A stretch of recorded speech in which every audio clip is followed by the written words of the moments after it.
여러분 안녕하세요. 요즘은 며칠째 계속 비가 내립니다. 저는 개인적으로 여름비를 참 좋아하는데요. 무더웠던 날씨를 식혀주기도 하고 비가 내리는 것을 지켜보고 있으면 뭔가 굉장히 낭만적이라는 생각이 들기도 합니다. 예전에 제가 신학교 학부에서 공부할 때 은퇴를 앞두신 어느 교수님이 이런 말씀을 하셨어요. 여러분 인생에서 낭만을 잊어버리면 안 됩니다. 절대 낭만을 잃어버리지 마세요. 그때 그 말씀이 참 마음에 깊이 와닿았는데 지금은 교수님이 어떤 마음으로 그런 말씀을 하셨는지 조금 더 깊이 알 수 있을 것 같습니다. 우리는 삶에 지나치게 몰입하다 보면 내가 왜 살고 있는지, 내가 누구인지를 잊어버릴 수가 있는데요. 그것을 잊어버리면 낭만도 함께 잃어버리게 되는 것 같습니다. 오늘 시편 82편을 통해 우리는 누구이고 하나님께서는 우리를 통해 어떤 일을 하기를 원하시는지를 살펴보겠습니다. 8절을 읽겠습니다. 내 백성이여 들으라. 내가 내게 증거하리라. 이스라엘이여 내게 듣기를 원하노라. 라고 말씀하십니다. 하나님께서는 우리에게 경고하고 계시는 것입니다. 하나님의 말씀을 듣지 않으면 우리의 인생의 목적을 잃어버리고 우리의 인생이 아주 허무한 인생으로 끝날 수 있기 때문입니다. 하나님을 우리는 참 사랑하고 하나님을 잘 섬기고 싶은 마음이 굴뚝 같죠. 하지만 하나님이 생각하실 때 하나님을 사랑하고 잘 섬기는 최고의 방법은 바로 하나님의 말씀을 듣는 것입니다. 우리는 예배를 통해 혹은 유튜브를 통해서도 말씀을 듣습니다. 그것도 좋은 방법이죠. 하지만 제가 생각했을 때 가장 좋은 방법은 스스로 말씀을 펼쳐서 읽고 그것을 생각해보고 소화시키는 것이라고 생각합니다. 오늘날은 콘텐츠가 참 많이 넘치는 세상에 우리가 살고 있습니다. 기독교 콘텐츠도 무척 많아졌죠. 하지만 나의 마음과 나의 삶을 바꿀 수 있는 가장 강력한 힘은 하나님 말씀 안에 다 들어 있습니다. 하나님 말씀 안에는 생명이 있기 때문입니다. 그 생명이 내 속에 들어와서 열매를 맺기까지는 개인마다 상당한 시간차가 있지만 어떤 사람은 아주 빨리 하나님의 말씀대로 순종할 수도 있고 어떤 사람은 상당한 시간이 걸릴 수도 있습니다. 그래서 하나님의 말씀은 서둘러서 읽기보다는 천천히 묵상하면서 읽는 것이 좋다고 생각합니다. 또 말씀을 읽으면서 떠오른 생각이나 깨달음을 노트에 적어보는 것도 좋은 방법이라고 생각합니다. 그 적는 과정에서 새로운 나의 모습을 발견할 수도 있고 내가 몰랐던 나의 마음의 실체를 발견할 수도 있고 또는 내가 앞으로 걸어가야 할 길을 발견할 수도 있습니다. 아무쪼록 말씀을 깊이 묵상하다 보면 말씀 속에 숨겨져 있는 수많은 보화를 발견하게 됩니다. 9절을 읽겠습니다. 너희 중에 다른 신을 두지 말며 이방 신에게 절하지 말지어다. 저는 우상을 뭐라고 정의하고 싶냐면 하나님보다 더 의지하는 대상을 우상이라고 정의 내리고 싶습니다.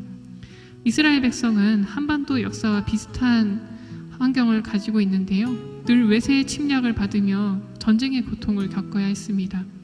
특히 이스라엘 백성은 우상 숭배 죄에 빠질 때 이방 나라로부터 침략을 받고 심지어는 나라가 망해서 대부분의 백성들이 포로로 잡혀가는 수모를 당하기도 했습니다. 이들이 멸망한 이유는 결국 우상 숭배인데 왜 하나님을 버리고 우상을 숭배하게 됐을까요? 그들은 하나님의 말씀대로만 잘 살아도 가나안 땅에서 충분히 잘 살았을 텐데 그들이 원하는 삶은 그 이상의 삶이었기 때문입니다. 즉 자신들이 원하는 삶의 모습과 하나님이 허락하신 환경이 일치하지 않았기 때문이죠. 그래서 우상 숭배는 현재의 삶에 만족하지 못하는 탐심에서 시작됩니다. 물론 지나치게 가난해도 좋은 것은 아니지만 하나님이 충분히 먹고 살 수 있는 또 좋은 환경을 주셨음에도 불구하고 거기서 더 많이 가지려고 할 때 우리는 우상 숭배라는 죄에 빠지게 됩니다. 교회도 마찬가지라 생각합니다. 교회가 이 땅에 존재하는 이유는 하나님 나라를 보여주기 위함인데 우리의 삶의 목적을 거기에 두지 않고 다른 것에 두게 되면 내가 원하는 뜻과 목적을 이루는 것에 목적을 두고 살아가게 되면 결국엔 교회도 이스라엘 백성처럼 우상 숭배의 죄에 쉽게 빠질 수 있는 것이죠. 사람은 누구나 흔들리기도 하고 아무리 신실한 그리스도인이라 해도 소명을 잊어버리며 살아갈 수 있습니다. 하지만 다시 하나님 말씀 앞에 서서 그분의 말씀에 귀를 기울이면 우리 내면의 회복이 시작됩니다. 그리고 우리의 내면의 회복이 시작되면 이 회복은 사회의 회복으로 이어지게 돼 있습니다. 왜냐하면 우리 각 개인들은 사회와 연결되어 있는 지체이기 때문입니다. 우리는 교회 안에서도 한 몸이지만 대한민국이라는 사회 안에서도 한 몸이기도 합니다.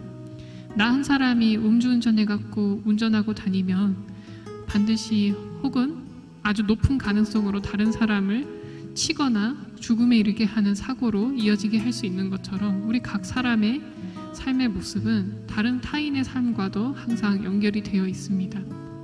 10절을 보겠습니다. 나는 너를 애굽 땅에서 인도하여 낸 여호와 네 하나님이니 네 입을 크게 열라 내가 채우리라 하였으나 라고 말씀합니다. 하나님께서는 자기 자신을 소개할 때 하나님이 우리를 위해 무엇을 하셨는지를 먼저 말씀하십니다. 이스라엘 백성은 애굽 땅에서 구원하는 일을 행하여 주셨고 오늘날 그리스도인들에게는 예수 그리스도를 통해서 흑암의 권세에서 그의 사랑의 아들의 나라로 옮기셨습니다. 하지만 하나님은 거기서 멈추지 않으십니다. 우리를 구원한 이후에는 하나님의 백성다운 사람으로 바꿔가시는 일을 하십니다. 그것이 바로 하나님의 말씀을 먹이는 일을 통해서 이루어지는 것입니다. 따라서 네 입을 크게 열라 내가 채우리라는 이 말씀은 네가 큰 것을 구하면 내가 큰 것으로 응답해 주겠다는 말씀이라기보다는 하나님께서 우리가 하나님의 말씀을 먹고 그 말씀대로 살아갈 수 있도록 도와주시겠다는 말씀으로 이해할 수 있습니다. 저는 가끔 세계 여행에 관련된 다큐멘터리를 보곤 하는데요. 최근에는 유럽에 대한 영상을 봤습니다. 근데 인상 깊었던 것은 유럽의 국민들은 우리나라와 조금 다른 모습이 보였는데요. 첫 번째는 처음 보는 사람들끼리 아주 자연스럽게 인사를 하고 심지어는 같이 밥도 먹으면서 자신의 이야기를 나누는 것이 인상 깊었고요. 두 번째는 우리나라에서 특히 도시에서는 참 보기 힘든 모습인데 오후 시간이나 해질녘이 되면 사람들이 벤치에 앉아서 책을 읽는 모습들을 많이 볼 수 있었습니다. 오늘날 사람들 특히 대한민국 사회에서는 지하철이나 이런 대중교통을 이용할 때 사람들 대부분이 스마트폰을 보고 있죠. 하지만 하나님의 말씀은 성경이라는 책을 통해 또 계시가 되었기 때문에 어쨌든 우리는 독서라는 활동을 통해 하나님의 말씀을 대해야 하는 것이 현실입니다.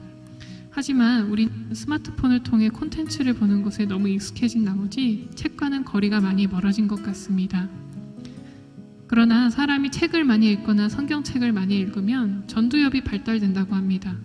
그래서 말씀을 많이 읽을수록 전두엽의 기능이 더 활성화되는데요. 전두엽은 어떤 역할을 하냐면 문제를 해결할 수 있는 기능을 가지고 있습니다. 그러니까 전두엽이 발달된 사람일수록 자신의 삶에서 마주하는 여러 가지 문제를 잘 해결해 나갈 수 있게 되는 것이죠. 저와 여러분이 날마다 하나님께 입을 크게 열어서 말씀을 받고 그 말씀 안에 있는 생명이 우리 자신과 또 우리가 살아가는 사회까지 흘러갈 수 있는 그러한 역사를 날마다 체험하기를 바랍니다. 또 하나님의 말씀을 자주 대할 때 우리 삶에서 마주하는 여러 가지 문제들도 지혜롭게 잘 대처해 나갈 수 있는 그런 사람들이 될 줄 믿습니다. 기도하겠습니다. 하나님 아버지, 우리에게 하나님의 말씀을 허락하심을 감사합니다. 이 땅에 살아가는 동안 너무 바쁜 나머지 하나님의 말씀을 멀리할 때가 있지만 다시 한번 주님 말씀 앞에 서게 하시고 우리가 다른 어떤 무언가를 의지하는 것이 아니라 하나님만을 의지하며 하나님의 말씀대로 살아갈 때 우리 개인의 삶이 변화되고 또 우리 개인의 삶이 변화되면 우리 사회도 반드시 변하게 될 줄 믿습니다. 이 일을 위해서 우리가 이 땅에 살고 있음을 잊지 않게 도와주시고 그저 사회의 한 구성원으로서 나를 인식하는 것이 아니라 하나님의 말씀으로 이 사회를 치유하고 회복시켜 나가는 하나님의 백성으로서의 나 자신을 또 교회를 바라볼 수 있는 우리가 될 수 있도록 도와주시옵소서. 이 하루도 주님을 기쁘시게 하는 하루가 되길 원하며 예수님의 이름으로 기도합니다. 아멘.